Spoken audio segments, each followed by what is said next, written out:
The month of June was no doubt a blast, but with July coming to its midpoint, we've got much more to look forward to. Hello friends, welcome back. This is Mobile. Here are 25 AAA mobile games on the way to Android and iOS this month for the rest of 2026.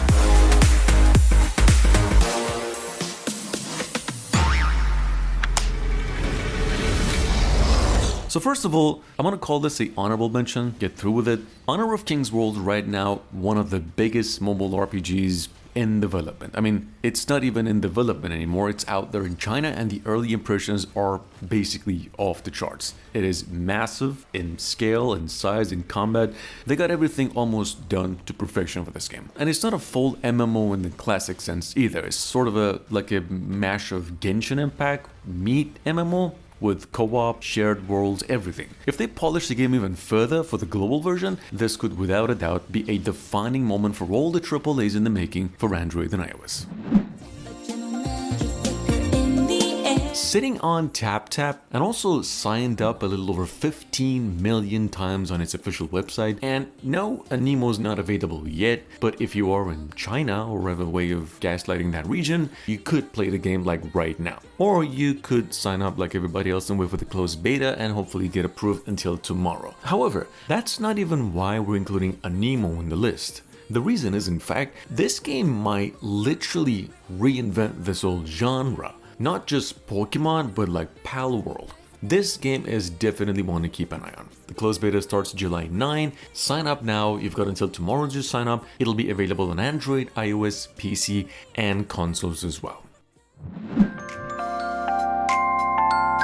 Next up at number 2, we've got Honkai Nexus Anima. And say if you've ever wondered what would happen if Genshin Impact or, technically Hoyoverse made their own monster collecting RPG instead of another action game or an MMORPG, this is pretty much that specific answer. In fact, the latest test just went live, adding new regions, more characters, some much bigger focus on raising and evolving your pets. You can now find them in battles, during exploration, and different special events. Then you can level them up. See, outside of combat, you can even name them, send them off to help other players. This game, for those of you who missed it, is actually leaning into that creature collecting vibe while actually keeping the anime Hoyoverse is known for. And if the full game delivers on everything it is promising right now, this could end up being one of the most interesting mobile releases today. You can play the game through its pre-registration state. Just go ahead and visit the website. Cleaner and more responsive. Healing has dedicated VFX. Ungodly, which we mentioned probably countless times on this channel, is just one of the games you must keep an eye on. It has an old school action RPG vibe where like every fight looks heavy instead of flashy. The world is just bleak to the max and the combat rewards patience instead of just butt mashing. Definitely one of those projects that could surprise a lot of people if it sticks the final landing. It's been in the making for a long time. It's finally out through a third beta and the full game's coming out just this week. Not to mention, Ungodly is actually coming from the same developers behind Star Wars Galaxy of Heroes, so it's in pretty good hands as well. One of the biggest survival games ever made. Don't Starve Together is now landing in 3 weeks and it's already running through its final beta on the Apple Store. And if you've got PC, you've got a Steam account, well, because of the Summer Game Festival, the game is benefiting a 90% discount. Pick it up before July 10, otherwise it's gone. The mobile version is gonna come down to $8. And anyway, this is just one of those games everyone probably should try at least once. The game's a co-op survival where like every decision matters, whether you're gathering food, building a camp, crafting better gear, or just trying to survive at any given moment. Legitimately one of the best survival games ever made. It is great to finally see it arrive on Android. Soulframe has in fact been sitting near the top of most wanted lists ever since it was revealed, and for a very good reason too. First of all, this is actually the next big project from the creators of Warframe, where instead of the old fast, lightning fast space ninja, it's taken a medieval approach. What personally excites me most is that Soulframe doesn't even look like it's chasing trends anymore. It definitely has its own identity. And as someone who's watched mobile MMORPGs come and go and become automated all the way through, it is very refreshing to see a game that actually wants you to slow down and soak in the world itself. If the mobile version delivers anywhere close to what Digital Extremes has been showing so far, this could legitimately be one of those rare mobile RPGs people will still talk about years later after launch.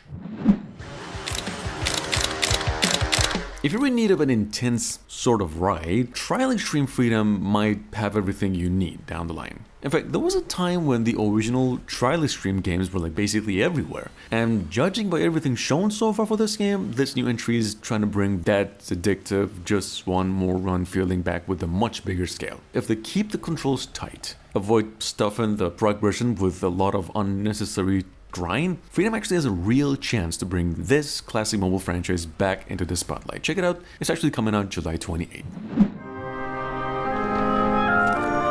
Coming now to number 8, we've got a freshly announced PC to mobile port from earlier this week called Symphony, or Symphonia, which is, I think it's just one of those ports that stands out because it doesn't copy popular games. Instead, the entire experience revolves around momentum and music. You play as this violinist who's restoring life to this sort of dead, silent, muted world, using your instrument to glide, launch, and flow through different platforms. It's got a pretty neat pixel art. I would say if the mobile version preserves the controls and the presentation of the PC version, which I've heard a bunch of good things about, this could easily become one of the better premium platformers to hit phones this year. And in case you wondered, it's definitely not for everyone.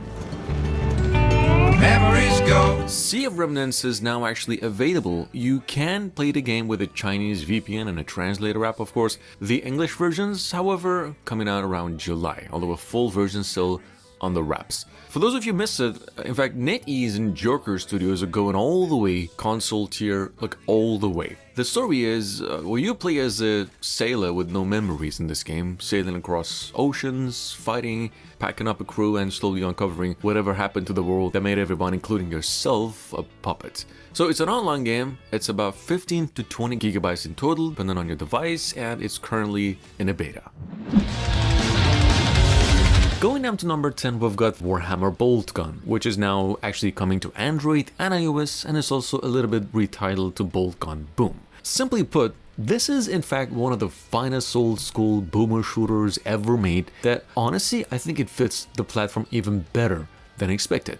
So if you like fast offline shooting games where the answer to every problem is just shoot harder, this already looks way promising. The whole thing just leans all the way into retro, chunky pixel art visuals and some super aggressive combat that really feels closer to classic Quake era and games such as Heretic than, say, modern first-person shooters. Check it out in case you missed it, it's actually coming out later on in the year.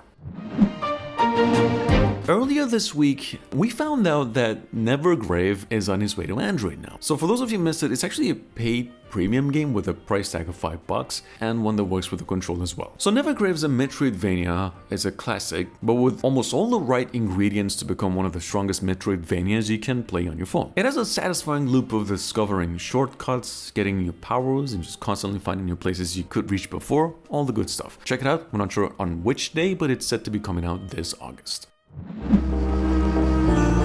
The wait for Caravan SandWitch has already been long, but thankfully, developers finally made the August 4 release gold, and it's now coming out without any further delays, so rest assured. And if you're a little bit on the hesitant side of things, so let me just say it's an indie adventure game with that rare, cozy sort of vibe that's hard to describe almost until you actually play the game. Think of this thing as a relaxing sim game out there in the wilderness. In fact, if the mobile port holds up, this could become one of the hits. If not, I'll be the first one to tell you it's a bad idea. Caravan SandWitch is coming out to Android and iOS for the price of $10, apparently. Down to number 13, we've got Kingdom Rush 6 Genesis, which already looks like another easy win for Ironhide developers. In fact, if you've been playing mobile games long enough, you do know this series practically defined tower defense games, and every sequel somehow found new ways to keep the formula fresh. Genesis over here also looks to continue that tradition with new heroes, towers, enemies, and the same satisfying mix of planning, last-second panic that the series is known for. So yeah, if it delivers the same polish, the same design, and gameplay Ironhide's built its reputation on, this will almost certainly be another must-play. Terrifying. Control still feels very unique after years of its original release, and seeing it making its way to mobile is honestly just wild. If you never played it before, this game is a supernatural third-person shooter where reality sort of constantly bends around the player.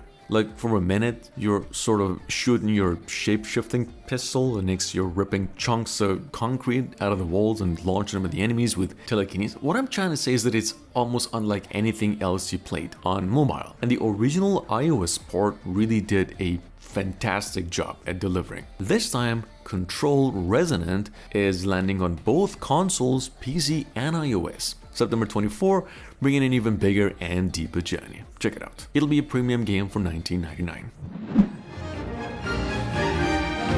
Silver Palace actually came our way for a second time this week, and this time with the news that it's gonna publish a gameplay testing for players this July actually. So for those of you who missed it, in fact, Silver Palace is looking more and more like one of just the most promising anime RPGs of 2026 and 7. In fact, signups are live until July 16. Make sure to sign up right now. There's a lot of hype around it. In fact, developers just released a new gameplay trailer and it generated over 2 million times in just 2 days.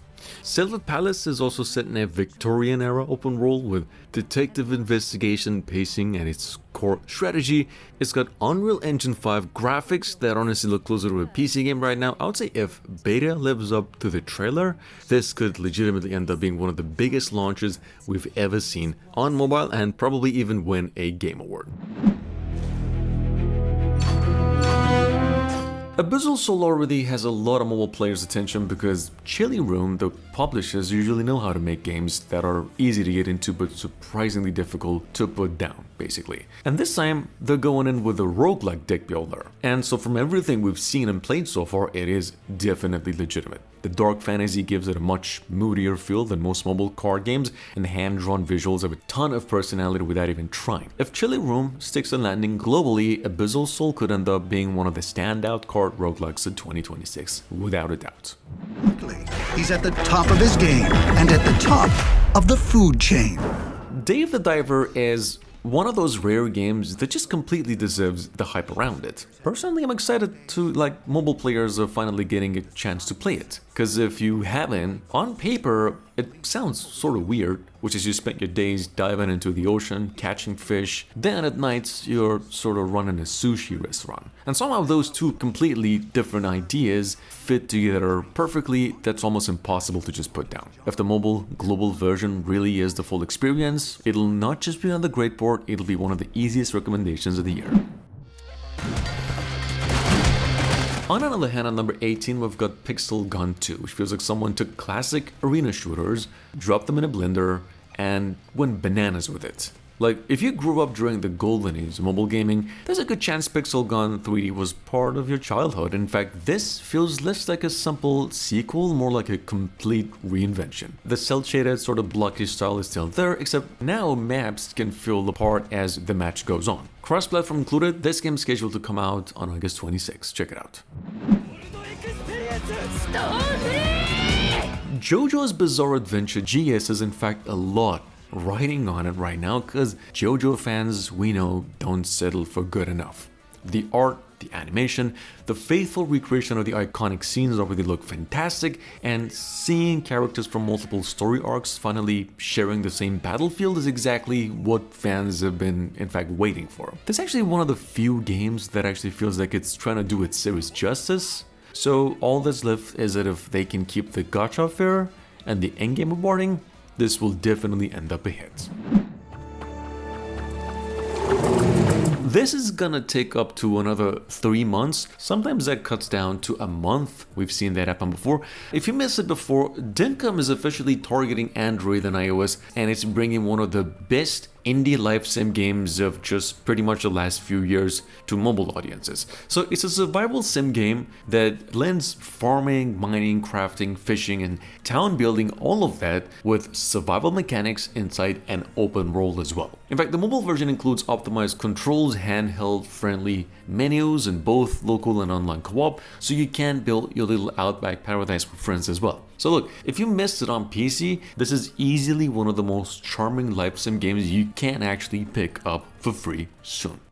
Want to rule Mirage City and own endless wealth? Sitting in at number 21, we've got Gangsta Mirage District. It is mobile Grand Theft Auto, no shame admitting to it. You've got the full sandbox package, a big city, bunch of cars, heists, shootouts, and a whole empire to get busy making. And it doesn't even stop there. You're buying businesses, stacking money and cars, buying mansions, flexing everything you've got. It's just a whole package. You know, got PvP, races, character customization. It kind of gives you things to work towards, and it could easily become one of the greatest mobile games of 2026. Check it out, it's finally coming out fully next month. Sitting in at number 22, we've got Limit Zero Breakers. In fact, for those of you who missed it, Limit Zero Break is actually going through its final test phase, which is a prologue, giving you a first look at the world, the characters, and actually a good chunk of gameplay. It's a story-driven RPG, but with like a pretty neat look when it comes to anime games and a deep focus on co-op. Like, you can run solo, of course, but the real structure of the game kind of shines in 3-player co-op, especially the boss fights, where team coordination is basically the win ticket. It's a free game, about 7 GB in total, which is surprising, coming out next month, and it's already got a controller support as well. So let's see how that goes.